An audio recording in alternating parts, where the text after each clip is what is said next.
Revue de marché Ishimoku du 13-10-2020. Il est 10h04. Est-ce que vous pouvez me dire si vous m'entendez?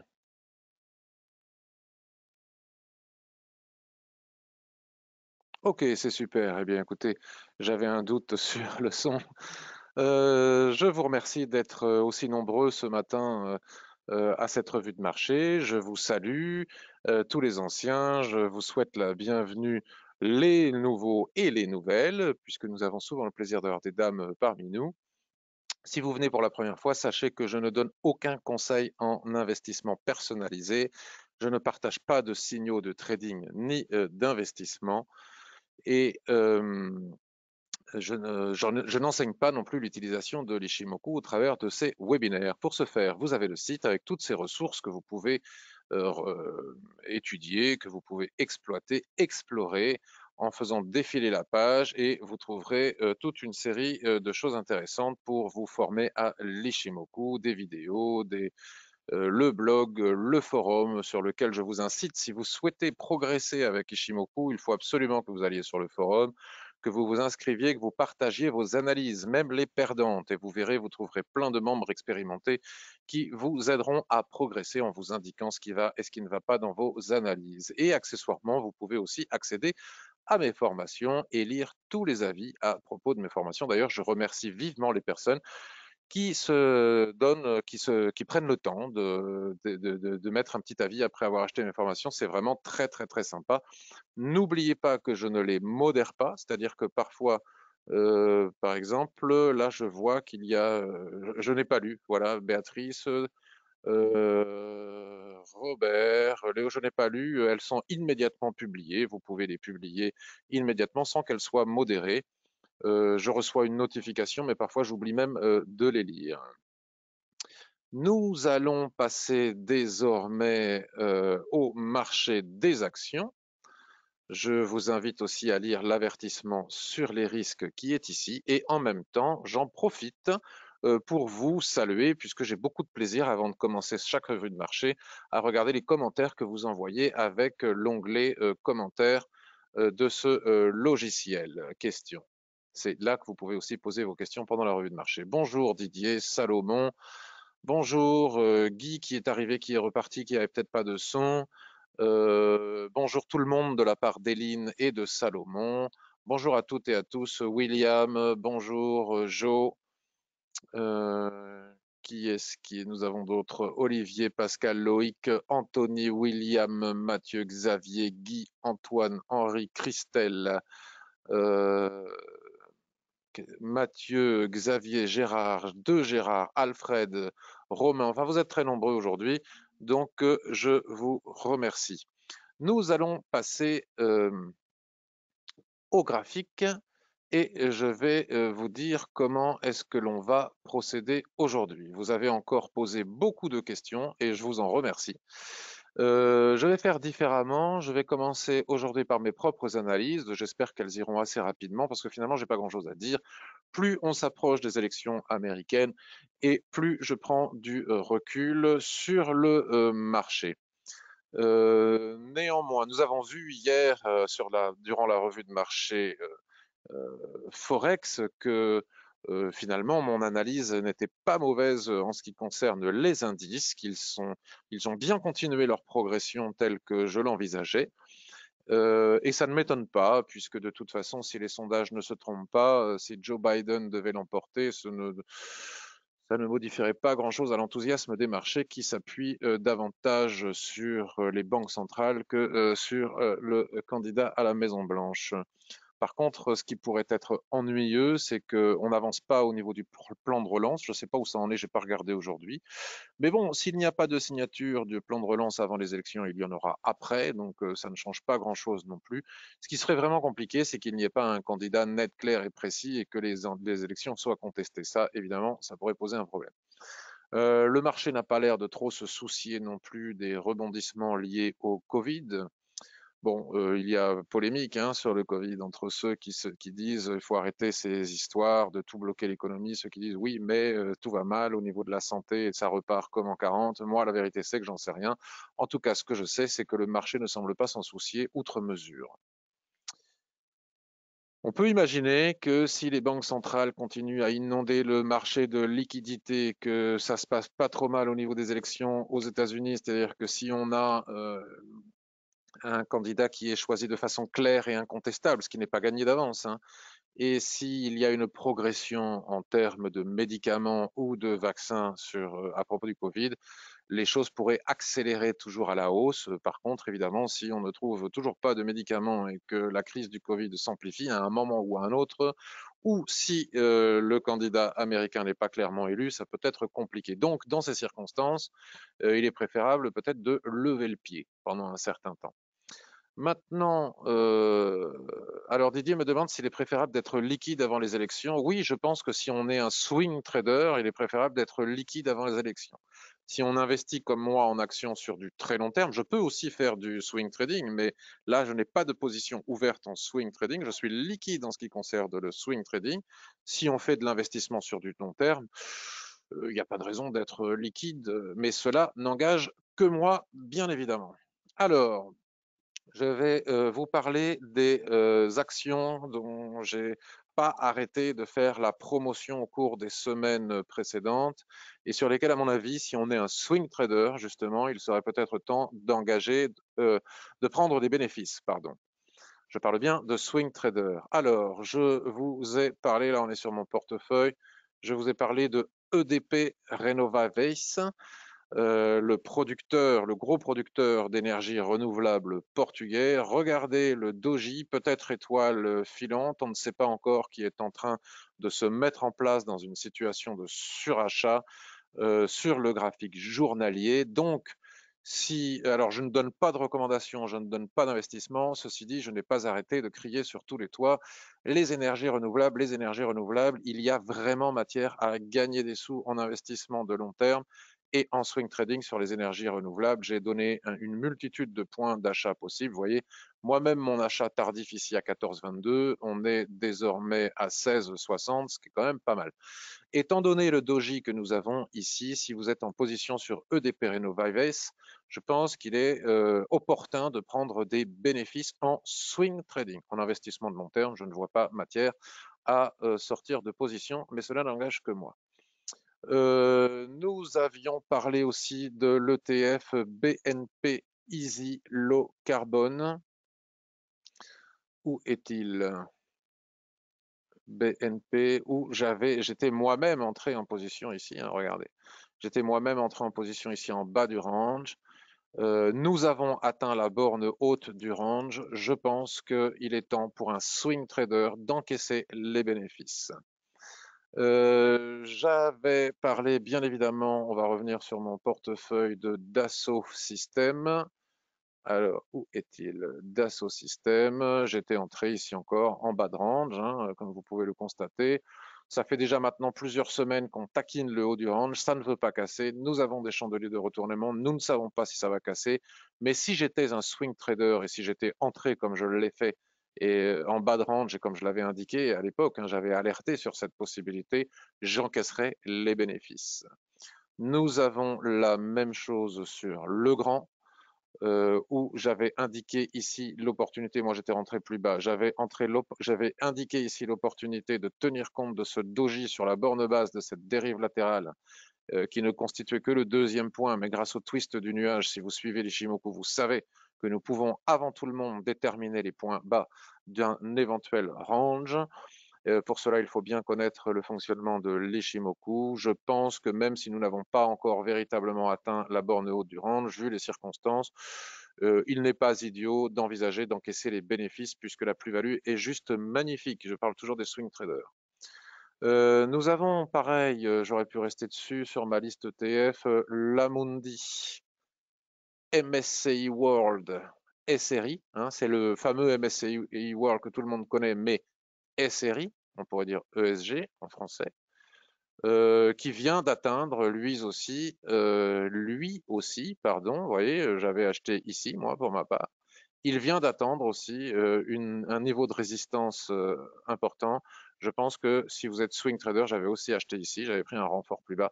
Vous avez la possibilité d'encaisser vos bénéfices. Vous voyez, tout ce dont on a parlé les semaines dernières, c'est carton plein. Les graines Volts, alors les graines Volts, je ne suis pas dedans, à mon grand regret. J'ai voulu les acheter à plusieurs fois, j'ai jamais réussi à trouver le bon timing. Alors là, c'est carrément le gros carton, hein. Souvenez-vous, j'avais voulu acheter ici, je vous en avais parlé en live, et puis finalement je l'avais pas fait puisque suite à la cassure, le chandelier ici s'étant arrêté juste sous la Kisjunsen, il était difficile euh, de deviner si c'était pour réintégrer le canal ou si c'était pour repartir par le bas. Puis le chandelier suivant avait donné le signal et là maintenant on a explosé le haut du range. On est carrément passé du canal haussier au-dessus. Donc si vous avez suivi depuis le temps que j'en parle, évidemment qu'il faut envisager ici et maintenant d'encaisser les bénéfices, toujours pour les swing traders ou les traders de moyen terme. Je vous avais, alors celui-là je ne l'ai pas acheté, je ne peux pas tous les acheter, hein, les énergies renouvelables, j'en ai acheté un pacasse, mais je ne peux pas être dans tout. J'avais parlé d'Iberdrola, et Iberdrola, si je reviens sur un graphique journalier, j'avais indiqué ici un possible point d'achat, vous voyez, j'avais mis la flèche sur le niveau des 78,6 de retracement de Fibonacci. On vient d'atteindre la résistance ici, je pense qu'il est utile d'envisager d'encaisser les bénéfices, même si théoriquement, nous pourrions, comme avec cette étoile filante, nous pourrions atteindre les 11,32. Pour les swing traders, je pense qu'il est temps d'encaisser les bénéfices. Pour les investisseurs de long terme, le timing était parfait, il n'y a aucune raison d'en sortir. C'est vraiment carton plein partout. J'en suis très content. Alphen, on en a parlé mardi dernier et le mardi précédent, me semble-t-il, le mercredi, où j'indiquais ce fanion aussi. Ça, c'est un fanion en chartiste. Nous avons le mât, nous avons le fanion. Je disais que la sortie du fanion donnait le signal d'achat pour, à minima, aller chercher les derniers plus hauts. Ça a été fait. Je pense que les swing traders peuvent, encore une fois, ici, encaisser leurs bénéfices. Je ne peux pas faire mieux. Je suis vraiment, je crois que je n'ai jamais fait aussi bien. J'avais évoqué Solaria. Alors celui-là, je l'ai sur mon PEA. Ça, c'est mon compte titre. J'ai fait une connerie, j'ai acheté ça sur un PEA. J'avais pas fait gaffe que sur les PEA, il y avait des charges monstrueuses sur les actions espagnoles. Enfin, malgré les charges, j'ai déjà tout récupéré et je suis content. Je le garde pour longtemps.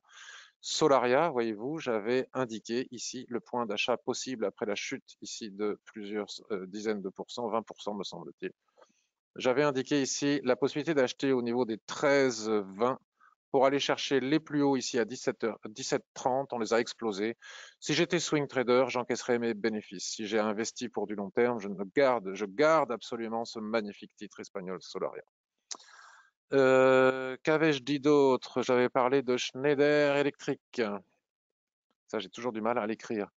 Alors attendez, je sais jamais où on place le H, le truc, le machin. Il est où celui-là? C S C H N E I. Ça y est, j'y suis arrivé. Schneider Electric. J'avais dit quoi? J'avais dit possibilité d'achat ici sur ces niveaux. Moi, je l'ai fait avant. Tac. Voilà. Alors, j'avais dit que c'était pas évident qu'on atteigne la borne basse de la dérive latérale.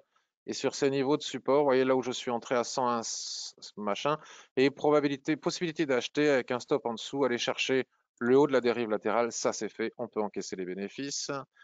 Et il nous reste l'ETF Nasdaq. L'ETF Nasdaq, moi j'étais sorti, souvenez-vous, mais j'avais dit, où est-ce qu'on voit mes prises de position? J'étais entré ici et je suis sorti où? Je suis sorti ici. Voilà, bon, celui-là, je m'en souviens. J'ai peut-être un trou de mémoire, mais il me semble que j'avais envisagé un achat ici. Bon, voilà. Donc, on va pas en parler parce que je suis pas sûr de moi.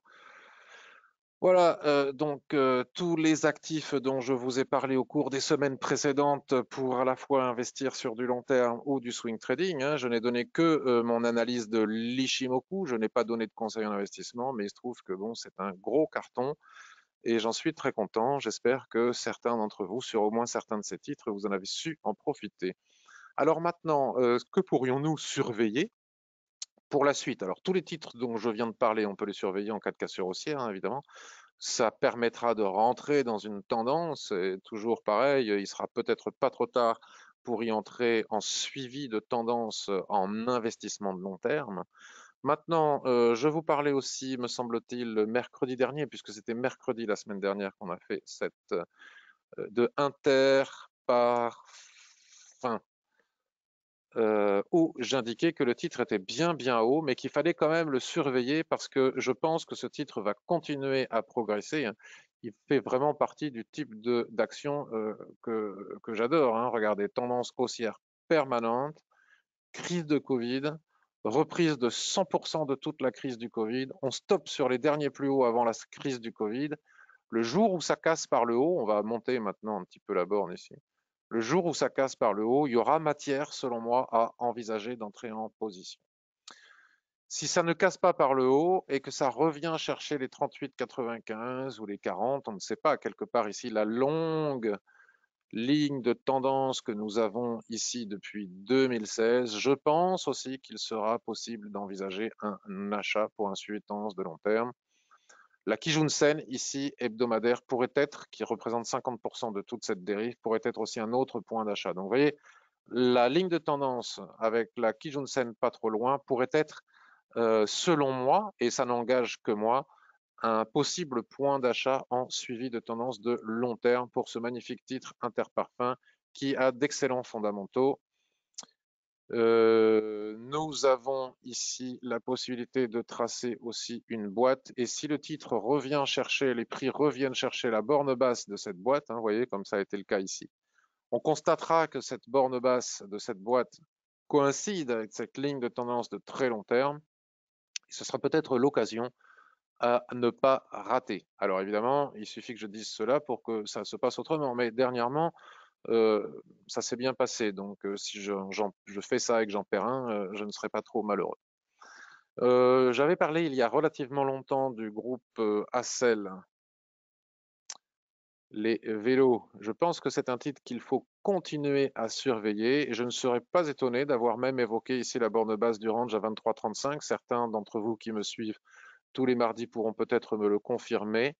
C'est un joli titre qui, à mon avis, a un bel avenir devant lui, hein, le vélo électrique. Franchement, s'il y a euh, des actifs dans lesquels on peut investir sur le très long terme, je pense qu'il en fait partie. Il bloque ici au niveau des 78-76, mais au-delà des 78-76, je pense qu'en swing trading, alors le timing au niveau des élections ne le permet peut-être pas, hein, puisque même les actions européennes vont souffrir de la volatilité sur les différents marché. Mais ici, vous voyez, ça ne passe pas. Mais si on arrivait à passer les 78,6 de retracement de Fibonacci de toute la baisse Covid, je pense que nous pourrions aller chercher en swing trading 1, les 26,60, 2, le niveau de 88,6 de Fibonacci, 3, le niveau de 100% de retracement.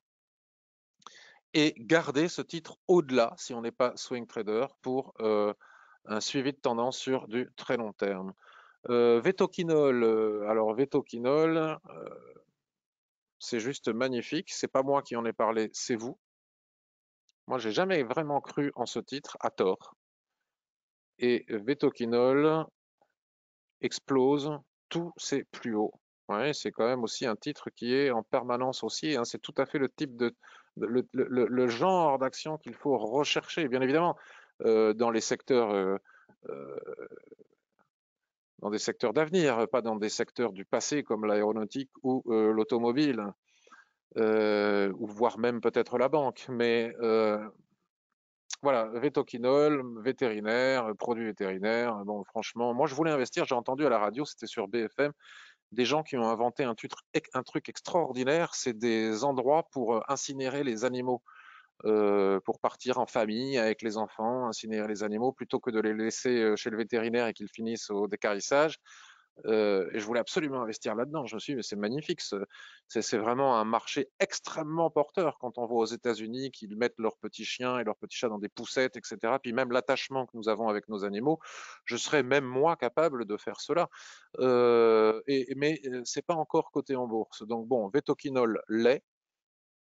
Et c'est magnifique. Je disais la semaine dernière que c'était difficile d'envisager des achats sur ces niveaux de plus haut. Bon, voilà, c'est juste superbe. Donc, je propose de surveiller ensemble le titre Vetoquinol pour s'installer dans cette nouvelle magnifique tendance. à condition que le titre veuille bien retracer, ce qui m'apparaît quand même possible, hein, quand il va taper ici la borne haute de son canal. S'il revient chercher ici la borne basse du canal, qui coïnciderait grosso merdo, on ne sait pas où est-ce que ça va revenir, si ça revient ici, c'est plus le cas, qui coïnciderait grosso merdo avec l'ancienne borne haute que l'on peut remonter d'ailleurs. Niveau de résistance ici de cette boîte, avec la Kijun-sen qui va remonter sur ces niveaux, nous aurions ici un cluster de support intéressant pour envisager un achat et rentrer soit en swing trading pour aller chercher la borne haute du canal, soit en investissement de long terme pour laisser courir la tendance. Nous avions évoqué Orange la semaine dernière, notamment sur le graphique mensuel. Nous avions repéré ensemble un support de taille. Hein, regardez. Support résistance, hein, regardez. Les prix ont tapé ce niveau de support et j'avais dit sur ce niveau de support, je ne serais pas surpris, je ne trouverais pas incohérent que des gens puissent acheter ces niveaux pour aller chercher les niveaux. Alors c'est là où j'étais un petit peu plus réservé, mais lorsque l'on est si bas, c'est normal que l'on trouve des objectifs, des obstacles sur notre route pour aller chercher un, la Kijun-sen Daily, deux, ce niveau sur lequel nous sommes actuellement d'ailleurs, de Kijun-sen en extension. Voilà, ça c'est atteint. Donc, si vous êtes swing trader et que vous avez acheté Orange, je crois que vous étiez nombreux à vouloir le faire. Si vous êtes swing trader, il est peut-être nécessaire d'envisager d'encaisser vos bénéfices. En hebdomadaire, une fois que ce niveau sera passé, s'il passe, 9,68, et je pense qu'il pourrait le faire, nous avons 50% de retracement de tout ce mouvement baissier ici. La Kijun-sen, la Chikuspan n'a pas vraiment d'obstacle, un petit peu là, comme ça, jusqu'à 10,10, hein, le fameux niveau des 10,10. Et si on croit au titre Orange, après tout, pourquoi pas, et que l'on veut trader sur du très long terme, moi, ça n'a pas ma préférence, hein, je vous le dis tout de suite, je préférerais faire du swing. Si cet avalement venait à être confirmé en clôture mensuelle, on en est loin, on est que le 13 novembre. Pourquoi pas envisager, après la tempête électorale, s'il y a tempête, un achat suite à cet avalement pour aller chercher, par exemple, les 10,76, voire même la zone d'équilibre ici de toute cette baisse depuis décembre 2019 à 11,73. En tout cas, on a déjà les premiers résultats en swing trading sur le titre Orange dont nous avions parlé mercredi dernier. Qu'est-ce que j'ai d'autre? Et pour terminer, il m'en reste deux. J'ai un titre que j'aime beaucoup. Je suis rentré, je suis sorti, je suis rentré, j'ai sorti. J'aime beaucoup, mais j'en ai peur parce que ça reste quand même sous-capitalisé. Ça ne fait pas encore de bénéfices. C'est à mettre dans voilà, bon, un PEA par exemple. Comment on appelle ça? Ah, j'ai oublié. Bon, excusez-moi, ça me reviendra. Des fois, j'ai des trous comme ça. Hoffman Green, le cimentier vert, hein. Le cimentier vert, vous voyez, j'étais entré, c'est pour vous dire, hein, si j'ai tergiversé sur ce titre, j'étais rentré ici le 20 juillet à 19,80 et je suis sorti le 21 août à 20. J'ai fait une belle perf, quand même, c'est déjà pas mal. Mais j'ai pas osé le garder. Ah, j'étais déjà rentré, j'étais déjà sorti ici une première fois, j'en avais sorti un peu ici, puis j'en avais sorti, j'avais tout sorti ici. Donc j'ai quand même fait une jolie plus-value en swing trading, on va dire. Mais j'aurais voulu le garder sur du très long terme. Mais j'ai arbitré. Il a atteint ses derniers plus hauts ici, et là, ça passe pas, hein. C'est-à-dire que les investisseurs, les gens qui ont investi sur ce titre, ils sont comme moi, ils sont comme vous, ils sont comme tout le monde, ils voient la résistance majeure, hein, historique, et ils encaissent leurs bénéfices. C'est normal. Mais c'est à surveiller parce que c'est le genre de titre qui paye pas de mine comme ça, mais qui pourrait être quelque chose de très valorisé dans les années à venir. Ils progressent, hein, ils ont fait une usine, ils vendent, ils ont quelques contrats. Leur système et leur ciment est validé par les organismes qui valident ce genre de choses comme étant de qualité. Et quand on sait le niveau de pollution des ciments, un cimentier vert, c'est juste formidable. C'est le genre de titre qu'on a envie de soutenir à la fois pour faire des bénéfices et à la fois pour être utile. Donc voilà pour Hoffman Green. Et pour terminer, un ETF dans lequel j'étais rentré et que je suis sorti aussi. Bon, voilà, il faut faire des choix. C'est celui, le Water. Il est où? Le Lyxor World Water. Alors, PEA, est-ce qu'il est éligible au PEA? Je ne sais pas. Il est juste magnifique. Il est juste magnifique. Où est-ce qu'on voit mon entrée? Voilà, je suis rentré le 6 mai ici, je suis ressorti ici le 11 juin, j'ai pas fait grand-chose. J'y ai pas cru très longtemps, j'ai eu tort. C'est superbe. Alors on arrive sur des niveaux de résistance importants. Mais après retracement, je ne serais pas étonné qu'on revienne chercher les 21,14, voire davantage, parce que ça, si c'est pas un secteur extrêmement prometteur, alors je ne sais pas quels sont les secteurs extrêmement prometteurs. Voilà.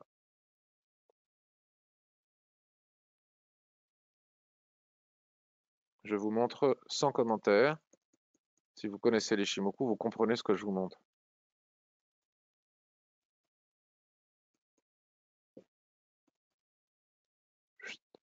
Voilà. Voilà pour moi. Maintenant, je vais aller répondre à toutes vos questions d'analyse de différents types d'actifs. Je regarde vos commentaires et vos questions. Et on y va.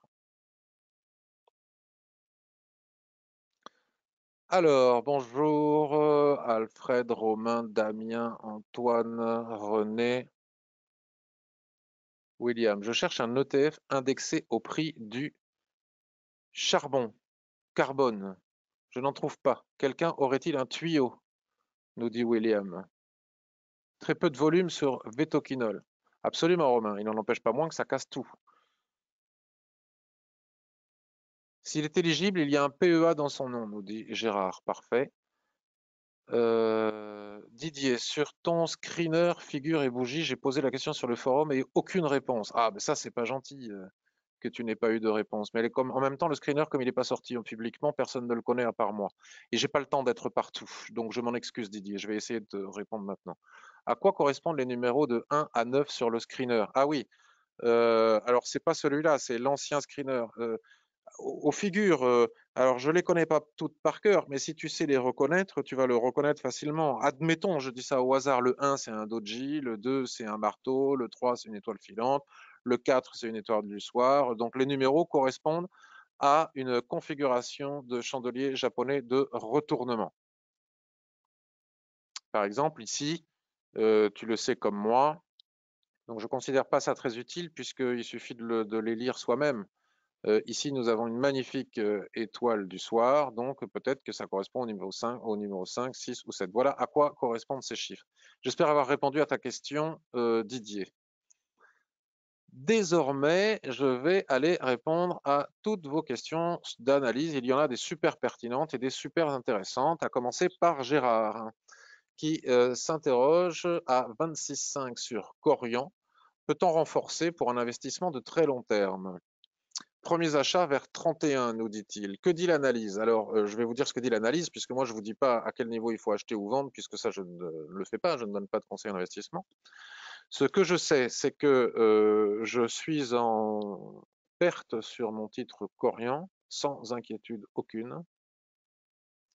On va aller regarder ça ensemble. Corian, Corian, Corian, je l'ai en portefeuille. Voilà. Corian, que j'ai acheté une première fois ici, puis bah là non, en fait, ce n'est que j'avais dû vouloir signifier quelque chose, puis une seconde fois ici, puis je viens d'en remettre une louche ici. Alors, que nous disent les analystes fondamentaux? Augmentation de capital avec des cotes 15 actions existantes donneront droit à souscrire à 4 actions nouvelles. Cette augmentation de capital pour le rachat, je vous fais un résumé, hein, du groupe Inicea clinique dans le domaine de la psychiatrie. Souscrire pour éviter la dilution et participer au développement du groupe. Bon, voilà, je pense que c'est à partir de demain que se met en place cette offre et je suis d'accord avec l'analyse fondamentale qui, selon moi, correspond à l'analyse technique. Bon, voilà la raison hein, de la chute, cette augmentation de capital de cette manière pour acheter des cliniques psychiatriques qu'ils avaient déjà vendues par le passé. Donc, ils rachètent ce qu'ils avaient vendu. Vous le savez, j'ai déjà fait plein de fois l'analyse de mon point de vue sur les EHPAD et les maisons de retraite. La population européenne étant vieillissante, je pense que c'est un marché d'avenir plus, plus, plus. Donc à avoir éventuellement en portefeuille pour du très long terme. Là, nous sommes sur un niveau de support, donc si on doit acheter quelque chose auquel on croit en termes d'investissement, eh bien, il n'est pas mauvais de le faire sur un support, voire même en swing trading. Raison pour laquelle j'ai renforcé ici mon achat.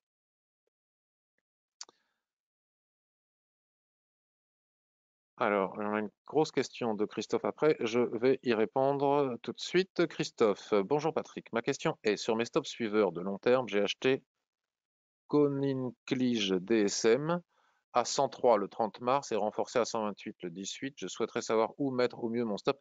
Alors le problème, Christophe, c'est qu'il faut me poser les questions la veille. Parce que comme en ce moment mes revues de marché, et je vous en remercie tous, ont de plus en plus de succès, j'ai de plus en plus de questions. Donc déjà, c'est long et c'est un véritable plaisir, hein, je le fais avec plaisir. Mais pour vous, c'est long d'écouter la réponse à toutes les questions des gens qui me les ont posées la veille.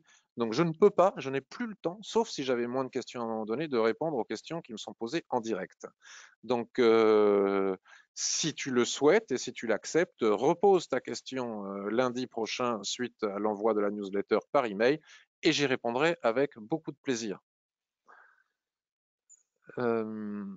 Alors, Corian, ça c'est fait, mais si j'ai le temps, je regarderai quand même à la fin. Gérard, je t'ai répondu. Éline, je propose un achat sur Score.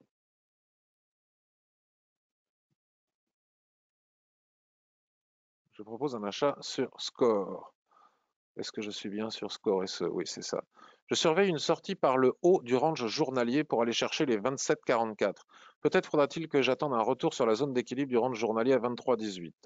Donc c'est un groupe de réassurance. La réassurance en ce moment avec la Covid. Voilà. Donc je suis bien sur un graphique journalier. Le haut du range, selon moi, il est ici, à 27,42. Premier point de contact, deuxième point de contact. Mais tu as raison, nous avons une boîte dans la boîte de la boîte qui donne le même niveau d'équilibre. Les fameuses poupées russes. Donc, je surveille un achat sorti par le haut du range pour aller chercher les 27,44, c'est-à-dire ici la borne haute de la dérive latérale. Alors, c'est pas facile parce que si tu veux faire cela, toute la difficulté, c'est le timing. Donc ça, il s'agit de swing trading. Donc tu as parfaitement bien délimité la boîte dans la boîte. Voilà. Et pour cela, il faudrait que ça sorte ici au-dessus des 26. Et là, il faudrait à minima avoir un stop sous la Kijun-sen. Donc tu n'aurais pas le ratio de 1 pour 2. Donc si tu veux durer sur les marchés en swing trading, il te faut absolument rentrer avec un ratio de 1-2 minimum. Et là, tout de suite, même en cassant ici, ce qui est très rare, hein, c'est-à-dire que si ça casse à 26, il faudrait que tu aies un stop à 24 pour aller chercher 27. Donc tu as un ratio négatif. Mais de toute façon, ça ne cassera pas ici à 26. Il va y avoir un chandelier, paf, un Marubozu, un passant de ceinture, un je ne sais quoi, qui va peut-être casser à 26,44. Donc tu n'es plus qu'à 1 euro de ton objectif et il faudrait mettre le stop sous la borne haute de l'ancien range. Souvent les prix la traversent pour aller chercher la Kijun-sen avant de repartir. Ça devient compliqué au niveau du timing d'entrée en position. L'analyse est bonne, mais au niveau du timing pour respecter le ratio de 1-2 minimal pour durer sur les marchés et respecter un money management strict m'apparaît compliqué. Sinon, l'analyse est parfaite. Et si tu attends par contre, comme tu le proposes, un retour sur la zone d'équilibre, tu prends un risque parce que, comme je l'enseigne dans ma formation, s'il y a vraiment un endroit sur lequel il ne faut pas prendre de position, c'est la zone d'équilibre. Parce que qui peut savoir si la bataille au niveau de la zone d'équilibre va délivrer un chandelier pour repartir chercher les hauts ou au contraire délivrer un chandelier pour repartir chercher la borne basse. A priori, dans un range, on traverse d'une borne à l'autre. Donc l'entrée en position n'est pas recommandée selon moi sur la zone d'équilibre. La zone d'équilibre, elle est utile. Par exemple, s'il y a des vendeurs ici à découvert, admettons, quand ils arrivent sur la zone d'équilibre ici, s'ils ont des chandeliers de retournement qui traversent, donc pas de retournement, de continuation, qui traversent la zone d'équilibre, ils restent en position. Si à contrario, Après la bataille qui a souvent lieu de quelques jours sur la zone d'équilibre, ils ont un chandelier de retournement haussier, ils encaissent les bénéfices. Cela ne veut pas dire qu'il faille entrer en position.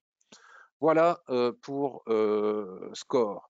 Jackie, solution 30, nouveau dans le SBF 120. Donc oui, effectivement, ce que j'ai lu sur les journaux spécialisés, c'est que c'est un titre qui a une grosse croissance. En 5 ans, personne n'aurait imaginé qu'ils atteindraient un niveau de croissance leur permettant d'entrer dans le SBF 120. C'est une société qui est spécialisée dans les nouvelles technologies et notamment l'assistance, l'installation, la maintenance des systèmes informatiques ou autres, à la fois pour les entreprises et les particuliers. Alors, solution 30. Comment ça s'écrit? Le problème, c'est que je ne l'ai jamais regardé et je ne sais pas comment ça s'écrit. Solution 30, le voilà. Voilà. Très beau, magnifique, hein, c'est en ligne droite. Alors, que dire, que faire? Alors, est-ce que tu nous proposes quelque chose, Jackie? Tu me proposes de regarder. Bah, là, on ne peut que observer la beauté de la croissance de ce titre, mais on ne peut rien faire. Si tu es en position et que tu n'aimerais pas subir un retracement avant que ça reparte par le haut, bah, tu encaisses tes bénéfices parce qu'on est très très haut et personne ne sait quand est-ce que ça va retracer, mais à un moment donné, obligatoirement, ça va retracer. Et si tu n'es pas en position, tu peux regarder comme c'est beau et te dire, ah, qu'est-ce que ça aurait été bien que je sois dedans, mais tu n'es pas dedans. Et donc, à part attendre maintenant, il n'y a plus grand-chose à faire. Hein. Une fois que le titre a cassé ici avec ce Marubozu, passant de ceinture le 20 juillet 2020, qui a donné un nouveau signal d'achat, là pour le moment, il n'y a rien à faire. À part attendre un retour à un moment ou un autre sur la Kijun-sen qui va continuer à progresser pour pouvoir entrer dans le sens de la tendance. Mais là, on ne peut pas rentrer sur de tels niveaux de valorisation. C'est beaucoup trop haut. À moins de vouloir le garder pendant 10 ans. Et à ce moment-là, on peut tout à fait subir, ou 5 ans, subir un niveau de retracement. Mais si on veut rentrer avec un bon timing, c'est trop survalorisé pour le moment pour pouvoir le faire. Walix, alors Walix, je suis rentré, je suis sorti, je vous en avais parlé, j'avais même fait un billet. Alors vous savez que j'ai fait une vidéo qui montre mon portefeuille, mes arbitrages, mes entrées, mes sorties, mes gains, mes pertes, qui montre tout en totale transparence. Et donc j'ai décidé de faire ça une fois par mois. Donc là, je l'ai fait début du mois, donc je le ferai fin du mois. Donc c'est pour ça que je n'en ai pas parlé. Mais puisque nous y sommes, regardons ensemble. Je suis entré chez Walix à 14,12 et je suis sorti à 14,40. Donc j'ai pas perdu d'argent, peut-être les frais, je ne sais pas. Parce que j'ai bien vu, ça ressemble à ce que je vous indique très souvent. J'ai voulu faire rentrer sur Walix. Vous savez que c'est très spéculatif malgré tout encore Walix. Peut-être un jour une OPA, mais je suis rentré suite à ce doji ici, donc avant l'étoile du matin, en swing trading, avec l'objectif 1, la zone d'équilibre. Néanmoins, je n'ai pas eu besoin d'attendre que les prix. J'aurais dû sortir dès l'avalement ici. Les prix n'ont pas atteint la zone d'équilibre et il y a eu cet avalement. Cet avalement aurait pu me mettre la puce à l'oreille et me permettre d'envisager d'acheter beaucoup plus haut. Je ne sais pas où je suis sorti. Puis finalement, j'ai vu que la baisse continuait et je me suis dit ce serait ballot quand même que les prix cassent la borne basse et que je perde de l'argent. Donc je sors et je suis sorti. Depuis, que dire, que faire? Je n'aurais peut-être pas dû, puisque tant que la borne basse n'a pas été cassée, il n'y a pas de raison de s'affoler. Mais parfois on tranche et on prend des décisions, c'est la décision que j'ai prise, mais là, tout de suite, maintenant, que dire? Je ne sais pas. En tout cas, si on n'est pas sorti comme moi, tant qu'on ne casse pas ici la borne basse, il n'y a peut-être pas de raison de sortir, hein, si on a un stop dessous. Et si on n'est pas entré, de toute façon, c'est trop tard pour le faire, il fallait le faire ici, éventuellement ici, et c'est trop tard pour le faire. Pourquoi le titre ne progresse pas davantage? Je ne sais pas. Bon, ça reste totalement suracheté sur les unités de temps supérieures. On n'est pas loin de la zone d'équilibre ici. En investissement de très long terme, il n'y a pas matière à avoir peur. En swing trading, on n'a pas le bon timing, c'est pas top pour entrer maintenant et les volumes sont totalement inexistants. Par contre, dans cet article, j'avais parlé aussi de Worldline et d'Esker, donc je fais une parenthèse avec Esker. Esker, c'est beaucoup mieux. J'y suis, j'y reste. Voilà.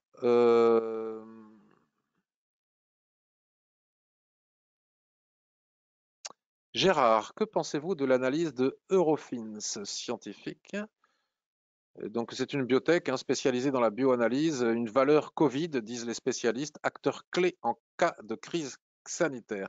Donc, la question que je me pose, c'est et quid s'il n'y a plus de crise sanitaire? Donc, tu me demandes si c'est une belle action pour de l'investissement de long terme. Alors, est-ce qu'une action qui fait un carton pendant une crise sanitaire est une action dans laquelle on peut investir pour du très long terme? La vérité, c'est que je n'en sais rien. Et je ne suis pas assez spécialisé dans ce secteur. C'est pas ma tasse de thé, la pharmacie et les biotech.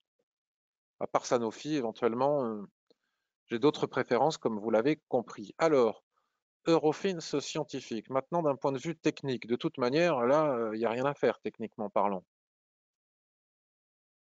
Si je bascule sur un graphique 4 heures, je vais retrouver ici mon twist, ma dérive latérale. Donc, on va le remettre sur un graphique journalier, puisque les actions, c'est bien de les analyser dès le graphique journalier. Ça, c'est un magnifique gap ici que nous avons avec la borne basse de ce gap, borne haute de ce gap, la borne basse. Je ne sais pas si c'est une valeur qui peut encore progresser. On est en pleine crise sanitaire et elle ne progresse plus. Donc tout va dépendre de la crise sanitaire, mais bon, si c'est réellement la crise sanitaire qui l'a fait progresser. En tout cas, ce qui est certain, c'est que nous ne pouvons pas acheter en swing trading avec si peu d'espace entre les prix maintenant et cette configuration de retournement en chandelier japonais, mais qui finalement n'est rien d'autre qu'un drapeau, hein, donc c'est plutôt haussier ça. Si le drapeau casse par le haut, la cible est à 730, ah oui, c'est pas donné en plus, est à 728,80. La cible est à 728,80. Je suis épaté par le prix de l'action. 728,80 la cible. En cas de cassure des 711,60. Pour pouvoir trader cet espace, il faut pouvoir le faire. C'est compliqué, hein, c'est un peu ce que je disais sur une autre action tout à l'heure. Quand on n'a pas beaucoup d'espace, il ne faut pas rêver. On ne va pas avoir une cassure juste ici. Si on a une cassure, on risque d'avoir une cassure comme ça. Et quand on doit rentrer en clôture, on ne peut plus rentrer. Puisque là, entre ici et l'objectif et le niveau de stop qui devrait être sous le drapeau, à minima, le drapeau il peut aller jusqu'ici, la Kijun-sen, on n'a plus le ratio. Donc c'est compliqué. Et si on veut rentrer pour du long terme parce qu'on croit en ce secteur, on croit en ce titre pour un investissement de long terme, ce que moi je ne sais pas, à ce moment-là, on peut le faire n'importe où de toute façon, hein, comme on l'a déjà débattu mardi dernier. Si on veut avoir un meilleur timing, autant attendre que ça casse, attendre le repli et à ce moment-là, entrer en position. Là, au niveau du timing, c'est pas top. Mais cela dit, pour un investissement sur 5, 6, 7 années, on peut acheter n'importe où en réalité. C'est juste une question de psychologie après, comme nous l'avons vu la semaine dernière. J'en fais une dernière et je regarde vos questions. Jean-Marc, serait-il possible d'avoir une analyse de l'action française des jeux en termes de take profit possible? C'est haussier, nous dit Jean-Marc. Alors, je suis bien placé pour savoir que c'est haussier, puisque c'est une de mes un de mes plus beaux achats Covid, hein. J'ai fait ici mes premiers achats le 6 avril à 21,65. Et nous sommes actuellement à 32,45. C'est pour vous dire si je sais que c'est haussier. Alors, en termes de take profit, alors tout dépend. Si tu veux faire du trading de moyen terme, encaisser des bénéfices pour pouvoir réinvestir plus tard et que ton objectif n'est pas un investissement sur plusieurs années, eh bien, nous sommes pile poil sur une zone de prise de bénéfices. Pile poil. On ne peut pas faire mieux. On a eu des opportunités ici, on a eu une autre opportunité ici, on a cassé cette dérive latérale, on a eu une nouvelle opportunité avec ce marteau ici, on est arrivé ici sur un point 32,62 qui est travaillé, même je dirais même le niveau des 32, on va dire, est travaillé désormais depuis le 30 juillet. Depuis le 30 juillet, on n'arrive pas vraiment à casser ces niveaux. Alors, si on casse ces niveaux, ça va repartir dans le sens de la tendance qui est facile à tracer. Voilà. Ça fait des paliers, hein. Mais si on investit en swing trading et qu'on veut investir pour réinvestir plus tard et que, comme je le disais, je radote, mais ton objectif n'est pas de garder le titre pendant des années, eh bien là, nous sommes pile poil sur une zone de prise de bénéfice, sans aucun doute possible.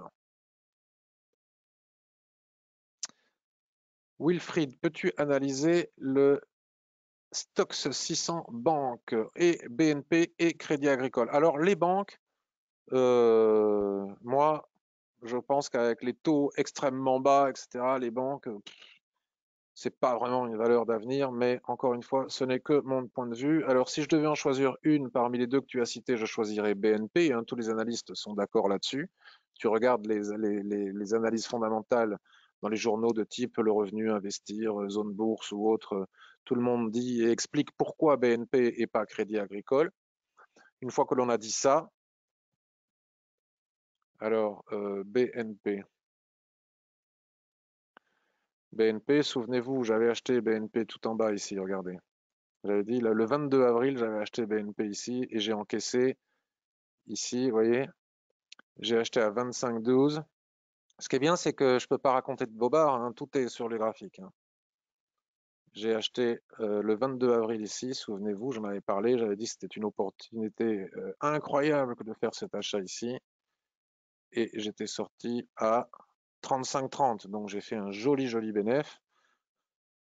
Depuis, les prix sont arrivés sur le niveau de 50% de retracement de Fibonacci de toute la baisse Covid et ils ne le franchissent pas.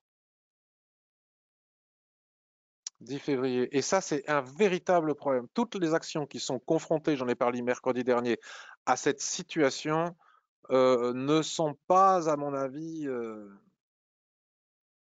sorties de l'auberge, on va dire, puisque toutes les actions, tous les secteurs qui cartonnent ont toutes soit dépassé le niveau de 50% de retracement de Fibonacci de toute la baisse, soit voire atteint 100% de retracement, soit le dépasser, comme on le voit dans les énergies renouvelables ou dans la tech. Les actions qui ne sont pas parvenues à casser les 50%, là, à part des titres et des secteurs dans lesquels on peut croire, comme par exemple, on parlait d'Orange tout à l'heure, ou moi je suis sur Danone. À un moment donné, j'ai cru, je pense que je me suis trompé en Total, pourquoi pas? Mais la banque, bon, vu les circonstances, vu les fondamentaux, vu les banques centrales, euh, je ne sais pas comment elles peuvent continuer à gagner de l'argent, les banques. Mais bon, en tout cas, tant qu'elles ne passent pas le niveau de 50% de Fibonacci, j'y crois pas trop. Cela dit, nous pouvons observer ici une atteinte du niveau des 50% de Fibonacci. C'est magnifique, hein, c'est juste techniquement magnifique. Un retracement sur le niveau précédent de Fibonacci, c'est ce qui arrive très souvent, enfin 38% puis 23,6%. Une superbe étoile du matin qui reprend ce niveau de Fibonacci et la Kijun-sen, qui théoriquement délivre un signal d'achat. Mais un signal d'achat sous la Tenkan-sen n'est pas un signal d'achat validé. Donc il faudrait casser la Tenkan-sen, voire le niveau des 38,20 pour pouvoir envisager d'entrer à nouveau et retourner chercher le niveau de 50% et encaisser les bénéfices à ce niveau-là. Et tant qu'on ne casse pas les 50%, on n'envisage pas d'aller au-delà. Donc là, tout de suite, ici et maintenant, il y a bien l'étoile du matin qui reprend la Kijun-sen et ce niveau de Fibo, mais sous la Tenkan-sen, c'est pas crédible. En tout cas, ça ne peut pas être validé si on tient compte de l'Ishimoku. Bon, il y a bien la mèche ici qui ne valide pas le gap, mais cette Tenkan-sen ici est aussi sur un niveau de gap si on tient compte uniquement de la clôture. Donc, je n'entrerai pas sur BNP. Crédit Agricole, encore moins.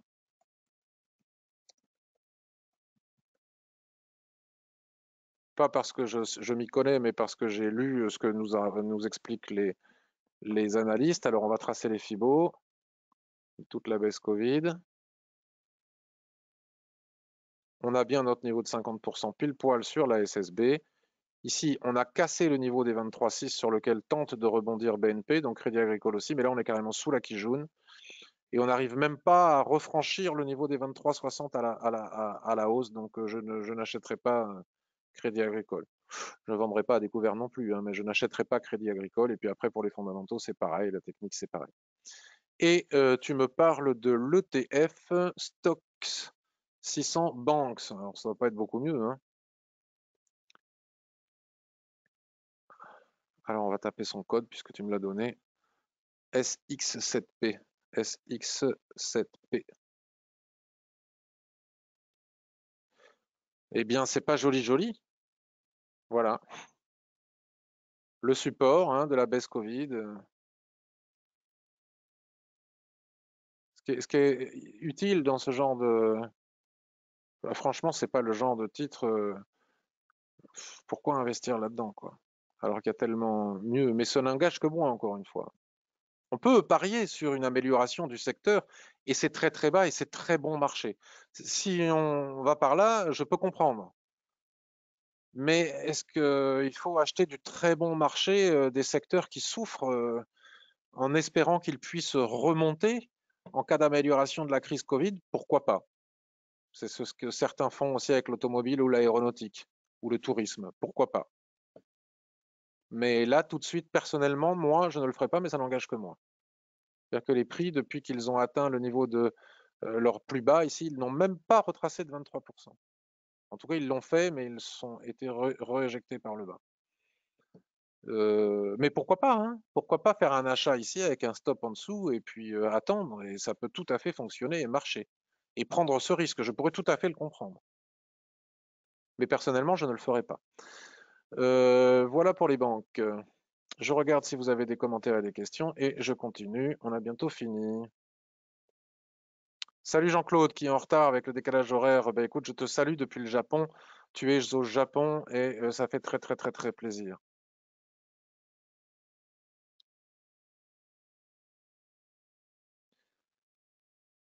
Super valeur, nous dit Gérard Solution 30. C'est tout à fait vrai. Maintenant, il faut pouvoir rentrer. Annonce de test en pharmacie bientôt, nous dit Xavier. Alors, ça devait être sur une des biotech qu'on a étudiées tout à l'heure. C'est ce qu'il faut faire. C'est le problème hein, avec les biotech. C'est ultra spéculatif. Je ne comprends pas qu'on puisse trader les biotech, moi. Alors, je devrais peut-être pas dire ça. Je vais vous paraître impertinent, mais autant aller au casino parce que quand ils font un test en pharmacie, je me rappelle de Genfit avec la maladie du foie gras. Si ça marche pas, c'est terrible. Si ça marche, c'est jackpot. Mais autant aller jouer à la boule. Hein. Si ça marche, c'est jackpot. Si ça marche pas, on perd. C'est pareil. Que pensez-vous de Lexence, Nico? Alors, comme je disais tout à l'heure, Nico, à quelqu'un d'autre, j'ai beaucoup de demandes d'analyse qui me sont posées la veille via le mail ou l'avant-veille, et donc je privilégie la réponse aux personnes qui m'ont posé les questions par mail la veille, parce qu'après, je fais des émissions qui sont trop longues et je ne peux pas répondre à tout le monde en direct. Donc, n'hésite pas à me poser tes questions la veille, si c'est possible, via l'email suite à la réception de la newsletter ou l'avant-veille. Bien, alors, en parlant de biotech, serait-il possible, lors de ta prochaine revue de marché, nous dit Laurent, de faire une analyse de Quantum Genomics? Alors, je lis, selon, parce que moi, j'y connais rien en biotech, que chez les analystes spécialisés, que c'est un titre très volatile, qui a eu de très bons résultats, justement. On parlait de tests et de résultats. Il y a peu, pour son produit Fibrastat. Mais maintenant qu'il a eu de très bons résultats pour son produit Fibrastat, qu'en est-il? Alors, on va aller regarder.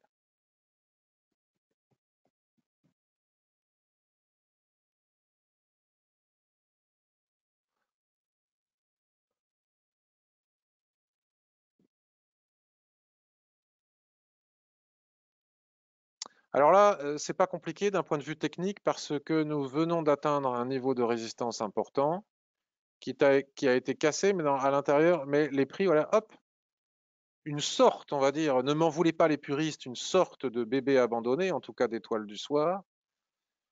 Et lorsque les prix, après avoir cassé comme ça avec un chandelier de retournement, déjà c'est pas terrible, terrible, hein, avec ce, on va dire, on va appeler ça un porteur d'eau, même si il faut avoir un corps un peu plus, mais enfin bon, c'est la même chose. On ne sait jamais quand les chandeliers japonais nous délivrent des signaux de retournement, si c'est puisqu'ils ne donnent pas d'objectif, si c'est pour aller chercher la Tenkan-sen ici, pour aller chercher la Kijun-sen, pour revenir sur le niveau d'équilibre, ou vont-ils s'arrêter, ou carrément sur la SSB ici, pourquoi pas sur la Tenkan-sen, pour repartir à la hausse, ou si c'est pour refaire une rotation partielle ou une rotation complète. En tout cas, si j'étais à l'achat sur ce titre, j'encaisserais mes bénéfices.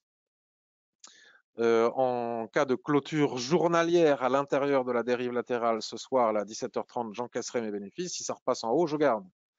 Mais que pouvons-nous observer de plus, puisqu'il n'y a pas de tendance, hein. Il est clair que c'est un titre qui n'est pas en tendance. Il y a des tendances à l'intérieur de la dérive latérale, comme toujours, mais pas en dehors de cette dérive latérale. Nous avons cette mèche ici qui est une mèche extrêmement importante, hein. Vous connaissez la puissance des mèches des chandeliers japonais. Et comme l'Ishimoku est un outil parfait, il nous matérialise par ses pics de Kijun-sen ici et de SSB ce même niveau de résistance. Donc si le chandelier ici ne pénètre pas en clôture la dérive latérale qui vient d'être cassée, l'objectif pourrait être, je parle bien d'un point de vue technique uniquement, les 3,41,5 euros. Et si ce niveau est cassé, les 3,74, voilà. Une fois qu'on aura franchi ce niveau, on en reparlera. Pour le moment, c'est prématuré. Mais si ce chandelier venait à être confirmé en clôture, moi, j'encaisserais clairement mes bénéfices. En tout cas, j'achèterai pas tant qu'on ne recasse pas la résistance des 3,15. Voilà pour Quantum Genomics. Alors, Laurent, tu poses aussi une autre question. Tu dis, est-il vrai que lorsque la Kijun-sen s'éloigne trop de la MM7, cette dernière finit toujours par revenir sur le prix, soit par une baisse du cours, soit une montée rapide de cette MM7? Eh bien, j'en sais strictement rien parce que je n'affiche pas la moindre moyenne mobile sur mes graphiques Ishimoku. Selon moi, ça n'a euh, aucun intérêt. Même la MM200 dont tout le monde parle, elle est toujours fixée et marquée par l'Ishimoku. Les lignes de l'Ishimoku sont bien plus pertinentes que ce type de moyenne mobile. Donc je ne peux pas répondre parce que je n'ai pas fait cette observation. Donc c'est peut-être vrai comme c'est peut-être pas vrai. Vivien, une petite analyse sur Chargeur. Donc Chargeur qui a totalement transformé son activité en livrant des tonnes de matériel, blouses, gel, masques, gants dans le monde entier, qui a rempli des Boeing entiers pendant la crise Covid de ce matériel. Bravo à eux. C'est formidable ce type de société qui ont cette capacité d'adaptation, de transformation. Bon, c'est moi qui dis ça par contre, hein. Il n'y a pas de raison que ça s'arrête dans l'immédiat, vu ce que l'on peut observer au niveau du Covid. Alors maintenant, techniquement, ben écoutez, on m'avait déjà posé la question de cette analyse, vous voyez, puisque j'avais déjà tracé ce rectangle. Donc ce rectangle est toujours valide. Et à l'intérieur de ce rectangle, il y a une poupée qui s'y cache. Et ben, ça montre exactement la même chose que sur Quantum Genomics. Les titres, le titre, qu'est-ce qu'il y a écrit là? Historique ajusté suite au dividende. Ah oui, ok. Le titre a cassé ici la borne de haute de sa dérive latérale. Retrace, c'est ce que je vous disais tout à l'heure, lorsqu'un titre casse, théoriquement, les chartistes nous disent c'est une dérive latérale, comme ça, une résistance horizontale. C'est pour revenir chercher, vous verrez ça dans les livres de chartistes, la borne, ce qu'ils appellent la ligne de coup aussi, d'un top ou d'un machin, comment on appelle ça, un top ou un bottom. Revenir chercher la ligne de coup, moi, la réalité, c'est qu'en réalité, les prix, la plupart du temps, lorsqu'ils réintègrent un range après l'avoir cassé, ils reviennent chercher la Kijun-sen. C'est ça, la réalité la plus observable et la plus remarquable. C'est exactement ce qui se passe ici. Et ce n'est que lorsqu'ils recasseront le niveau des 18,76 que l'on saura si la réintégration du range était un retracement pour casser et aller chercher de nouveaux objectifs ou pour carrément réintégrer la dérive latérale, aller chercher sa zone d'équilibre et repartir au bas. On ne peut pas le savoir avant. Et comme on ne peut pas établir de probabilité élevée avant, en réalité, on ne peut jamais rien savoir avant, mais on peut établir des probabilités. Donc, nous pourrons établir la probabilité que c'est un retracement pour mieux casser à la hausse et venir chercher le niveau des 22,70 ici, que lorsque cette résistance des 18,74 aura cassé. Donc, si tu avais acheté en bas ou ici, là, moi, je pense que c'est un bon endroit pour encaisser les bénéfices, ou en tout cas, il ne faudrait pas passer sous le niveau des 16,20. Et si tu as l'intention ou le désir d'acheter, selon moi, il ne faut pas le faire d'un point de vue purement technique, hein, je ne donne pas de conseils, avant la recassure des 18,74. Voilà pour chargeur. Alors, on y est presque, hein, à la fin des questions. L'action BIC, marché en repli pour cause de Covid, mais bilan solide. Alors BIC, les stylos Bic, les feutres, les gommes, les rasoirs, c'est une belle société, Bic. J'avais failli acheter en bas. Bah, BIC, ça décolle pas, hein. Ça reste en bas.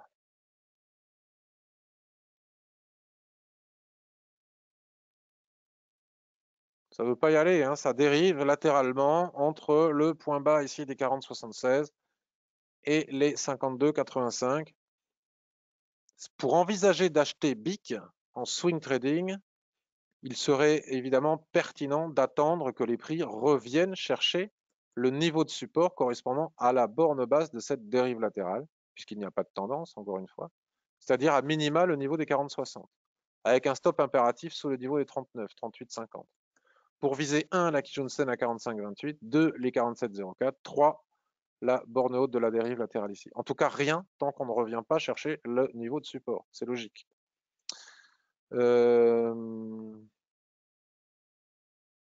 Alexandre, que penses-tu de l'action Tupperware Brands Corporation?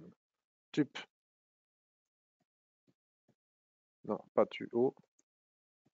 Alors, les actions américaines, je les ai en différé de 15 minutes, puisque je ne les traite pas. Alors, tu nous dis que c'est magnifique depuis la baisse Covid. Évidemment, j'ai encaissé et maintenant, je voudrais y revenir en swing. Waouh, ça, c'est du creux en poil à frire. Magnifique. Ligne de coup. Superbe. Alors, pour y revenir, la question est de savoir, quand on y est, mais après, pour y revenir, alors on va se baser sur un graphique hebdomadaire et là, on a la réponse. Grâce à la SSB qui se trouve ici,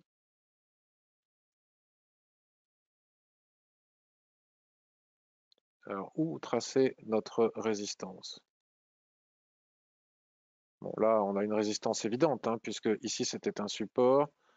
Ça, tac, support cassé. C'est peut-être ça, d'ailleurs, la ligne de coup du creux en poil à frire. Là, c'est difficile d'acheter sous cette magnifique et puissante résistance des 26,55.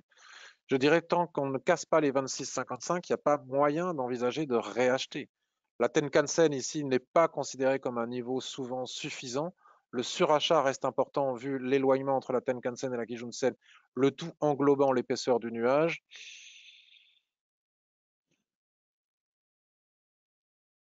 Graphique mensuel, on voit bien que le niveau de support résistance que l'on vient de tracer le mois dernier, déjà les prix s'y sont fracassés, les acheteurs tentent d'y retourner. Tant qu'on ne franchit pas ce niveau, moi je n'achèterai pas je n'y retournerai pas. Si ce niveau vient à casser, le niveau suivant est évident. C'est cette SSB ici à 31,70 alignée à cette SSB juste au-dessus à 32,60. Voilà pour Tupperware. J'en ai encore beaucoup, hein. Il faut que j'en ai encore 5 ou 6, il faut que j'accélère.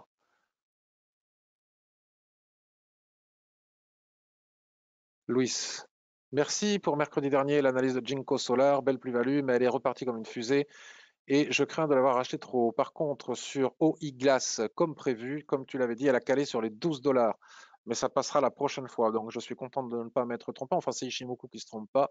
Une fois n'est pas coutume, je te propose des actions françaises. Crossject. Je vais accélérer, les amis.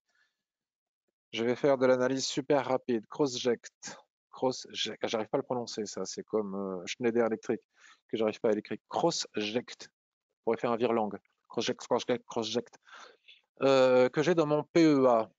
Donc, selon les analystes, fondamentaux et situation précaire, commercialisation pas encore crédible. Ah oui, c'est une société qui veut faire des injections sans aiguille. Je trouve ça génial.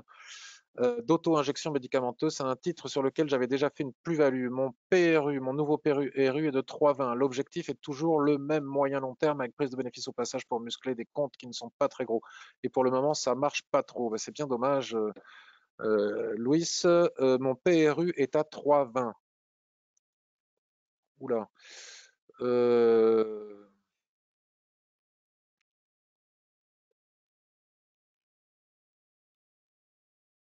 Que dire? Mon PRU est à 3,20. L'objectif est toujours le même moyen long terme avec prise de bénéfice au passage. Oui, mais le problème, c'est que 3,20, 3,20, 3,20, 3,20. Le problème, Louis, c'est que, excuse-moi, je vais être un petit peu, j'aime pas me montrer désagréable, mais tu ne respectes pas les règles de l'analyse technique fondamentale de l'Ishimoku. Pourquoi acheter à 3,20? C'est-à-dire, pile poil au niveau de la SSB ici. Ça n'a aucun type Alors, c'est ton PRU. Alors, par contre, 2,15, ok, mais 3,20, non. Voilà l'explication. Il n'y a pas d'autre explication, hein. C'est pas que fondamental. D'un point de vue technique, il n'y a aucune raison d'avoir un PRU à 3,20 juste sous la SSB, qui est le point médian de toute cette dérive latérale. Donc là, maintenant, que te dire? Soit, on va pas encaisser les pertes maintenant, mais il faudrait pas passer sous les 2,16. En dessous des 2,16, le prochain niveau est à 1,95 et sous les 1,95, 1,74. Et à un moment donné, il faut bien mettre une limite. Euh, alors là, c'est un peu plus favorable, mais ce qui n'est pas favorable, encore une fois, c'est ce que j'expliquais tout à l'heure. Dès qu'on repasse sous le niveau de 50%, alors je dois aller plus vite, mais là, voilà. 3,07. Il n'y avait pas d'achat possible au-dessus des 3, là, hein. Enfin, la zone d'équilibre. On repasse sous la zone d'équilibre. On a la SSB ici. Sous les deux, c'est compliqué, hein. Sous les deux, on est parti du haut. On est allé chercher le bas, pardon. On est allé chercher le haut. On part chercher le haut. On casse la zone d'équilibre. L'objectif est à 1,27. Donc sous les 1,81, ça devient compliqué, hein. C'est tendu. Il ne faudrait pas casser la SSB ici. Et ensuite ici, sinon après, tu risques de perdre ce trade. Alors, CrossJect, solution 30, ben on en a parlé tout à l'heure, c'est superbe. Je viens de l'acheter à 17,54. Aïe. Alors là, par contre, solution 13, solution 30, pardon. Je viens de l'acheter à 17,54. Tu achètes très très haut, très suracheté. Pour le moment, ça va, mais à un moment donné, ça va retracer. Alors, si tu veux le garder pendant 5 ans, 6 ans, bah, tu vas supporter la correction qui aura lieu à un moment donné. Mais si tu l'achètes en swing trading, je ne peux pas répondre. Comment savoir à quel moment ça va retracer? On n'a aucune indication qui nous permet de le savoir. Aucune. Peut-être faudrait-il tracer les extensions de Fibonacci. Je ne vais pas le faire maintenant, mais si tu traces les extensions de Fibonacci, tu vas avoir des niveaux. Si on approche d'une extension de Fibonacci, encaisse tes bénéfices parce qu'à un moment donné, ça va retracer, hein. Mais quand, on ne sait pas. Tu achètes très haut. Je suis d'accord avec toi. Alors, Louis, merci encore pour ça y est. Guy, que penses-tu ou que pensez-vous? Tu peux me tutoyer, Guy, hein, de l'action Bouygues pour un PEA. Alors, les analystes disent que c'est très très bien dans les télécoms, pas trop mal dans le bâtiment, pourrait profiter des plans de relance. Alors, maintenant que l'on sait ça, on regarde Bouygues,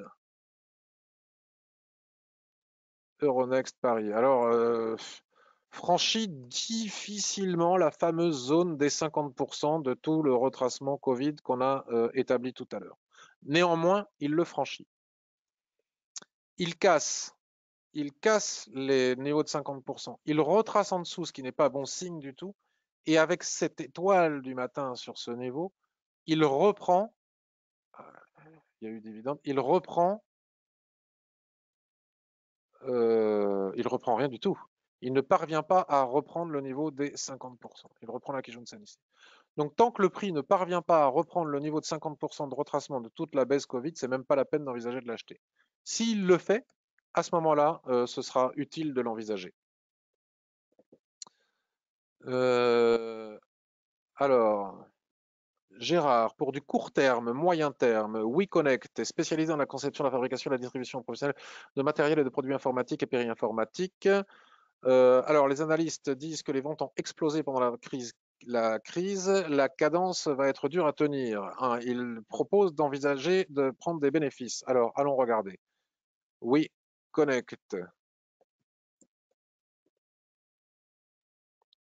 c'est effectivement magnifique. Donc, les analystes proposent d'encaisser des bénéfices, je peux le comprendre. On est sur des plus hauts historiques, hein. Et là encore, comment savoir? Comment savoir si ça va durer ou pas durer? En tout cas, on peut voir les mèches. Peut-être que ça va durer. En tout cas, moi, je pense comme eux qu'il serait nécessaire, puisque tu nous parles de court moyen terme, hein, c'est ce que tu dis. En court moyen terme, là, il faut encaisser les bénéfices, puisque nous ne pouvons pas savoir si ça va retracer, et ça devrait retracer. Un marché, ça respire. Donc le retracement, est-ce que ça va se faire maintenant? Vu les mèches, on voit qu'il y a des personnes qui commencent à encaisser les bénéfices, hein, c'est ça que nous disent les mèches. Est-ce que ça va repartir un certain temps à la hausse avant que tout le monde encaisse les bénéfices? Personne ne peut le savoir. Là, les gens qui sont rentrés avec ce Marubozu, ils sont achetés très haut. Moi, j'encaisserai les bénéfices, j'attendrai que ça revienne chercher ici les 15, et à ce moment-là, j'envisagerai avec des chandeliers de retournement au-delà des 15 de rentrer pour suivre la tendance. Voilà ce que je ferai, mais je ne suis pas toi. Fast Ned, tu vas aimer, tu me dis, être spécialiste de la construction et l'exploitation de stations de recharge rapides pour véhicules entièrement électriques. En 2019, le groupe a livré 7 969 MWh d'électricité, tous issus de sources renouvelables. Ah oui, j'aime. Et fin 2019, Fastnet dispose de 114 stations implantées aux Pays-Bas et en Allemagne. C'est magnifique. Alors,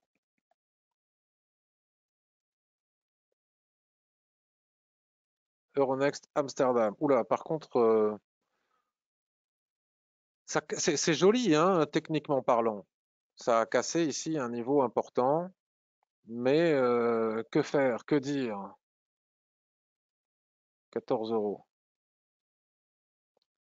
Ça casse un niveau important et il y a un autre niveau important juste ici. Au-delà de ces niveaux, c'est bingo.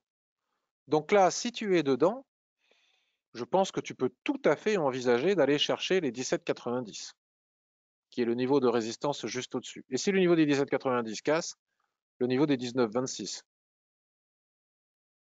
Maintenant, ça peut aussi retracer sur la Kijun-sen avant d'y repartir. Et ce n'est que lorsque l'on aura cassé les 19,32 qu'on pourra rentrer sur une éventuelle tendance de long terme. Voilà pour Fastnet. Et pour terminer, Didier, à la clôture, Beneteau, alors j'ai pas compris la phrase, le range daily, penses-tu qu'il est possible d'entrer en position toujours en swing? Alors, les analystes disent, alors en swing, hein, c'est pas un investissement de long terme, donc on s'en fout de ce que nous disent les analystes fondamentaux. Du coup, valorisation dérisoire, mais quid du Covid? C'est-à-dire que pour du très très très long terme, ils trouvent que c'est pas cher et que donc ça vaut le coup de l'acheter. Le fabricant de bateaux de plaisance. Alors, à la clôture Beneteau, daily, penses-tu qu'il est possible d'entrer en position toujours en swing? Ben non, c'est une zone pour encaisser les bénéfices, pas pour entrer en position. On en avait déjà parlé. Donc si tu es rentré partout en bas du range ici, tu peux commencer à envisager d'encaisser tes bénéfices, mais en tout cas pas d'acheter, pas sous résistance. Alors peut-être as-tu voulu dire si ça casse le range, peut-on entrer en position? Alors oui, si ça casse le range après repli, possibilité d'entrer en position. Alors en swing trading, c'est compliqué puisque si on bascule sur du weekly, on a juste au-dessus la résistance des 8,06. Donc du coup, ça n'est pas validé par l'analyse sur unité supérieure. Donc on rebascule sur le daily pour prendre la mesure de la situation. Si tu as un chandelier qui casse comme ça, tu peux pas rentrer en position. Tu as l'objectif juste au-dessus et tu dois placer ton stop en dessous. Donc tu n'as pas le ratio, donc tu ne peux pas rentrer. Euh, Worldline, Orange, Daily et H4. J'attends un chandelier de retournement sur la borne basse pour prendre position. Worldline, je pense. Worldline.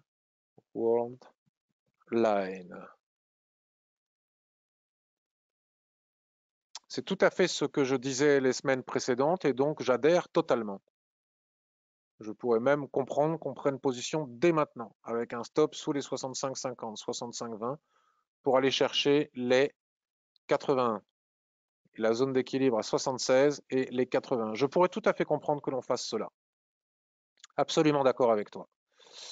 Veralia, je suis entré à 22,10. Peux-tu me donner ton analyse sur ces deux valeurs? Alors, Veralia, les contenants en verre. Alors, Veralia, j'ai pris aussi. Je suis sorti, je suis rentré, je suis sorti. Vous voyez, je suis rentré. La première fois que je suis rentré à combien? Ici, le 22 avril. Je suis sorti ici, je suis ressorti ici. J'ai pas fait des choses magnifiques. J'ai pris quelques bénéfices. Veralia, je suis rentré, tu nous dis, à 22,10. J'essaie de comprendre pourquoi. J'ai regardé sur hebdomadaire. Alors oui, effectivement, sur mon niveau de support, là. 22,10. 22,10. Tu rentres sous le support. Le support, il est là, hein. Regarde, les prix. Alors déjà, c'est compliqué de rentrer sous un support, Didier. Tu m'aurais dit, je suis rentré à 22,75 encore, mais là, tu rentres sous le support. Alors, c'est chaud. Qui peut savoir si le support va être repris alors qu'il a été cassé? Il existe une forte probabilité pour que les prix aillent chercher ce niveau. Donc, je ne sais pas où est ton stop, mais il ne faudrait pas que ça descende sous les 21,75. Par contre, si les 22,50 sont repris, tu peux aller chercher les 24,30. Mais rentrer sous le support n'est pas très pertinent. Voilà, mesdames et messieurs, je vais regarder si vous avez des questions et des commentaires, et ce sera tout pour aujourd'hui.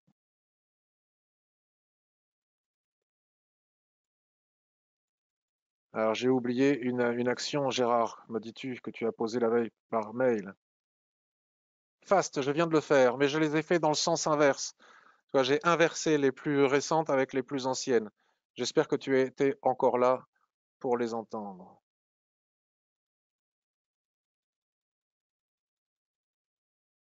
Lionel nous dit attention au niveau de stock de masques pour chargeurs. Merci beaucoup Lionel pour cette information sur ce titre que je ne connais pas. Sabrina, merci pour ce live Patrick, tellement enrichissant. Bonne semaine à tous, merci beaucoup. Gérard, j'ai pas oublié. Fastnet et WeConnect. Tupperware, regarde le mensuel, nous dit Anthony. Tenkan serait un top point d'achat, mais Kijun a cassé avant. Alors, Tupperware. Tupperware. Alors, regarde le mensuel. Alors, Anthony. Regarde le mensuel. Tenkan serait un top point d'achat. Mais Kijun a cassé avant.